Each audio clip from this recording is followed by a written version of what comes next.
Andijon yo'l ko'kalam davlat muassasasiga qarashli manzarali o'simliklar maxsus ko'chatxonamizda 21 gektar maydon, umumiy maydoni.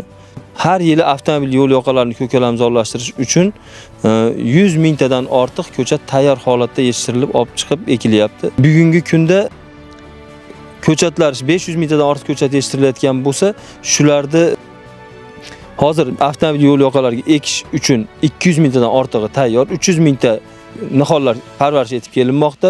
Undan tashqari urug'xonalarda urug'lar undirish ishlari, qalamcha qilinadigan joyda qalamcha qilish ishlari amalga oshirilyapti.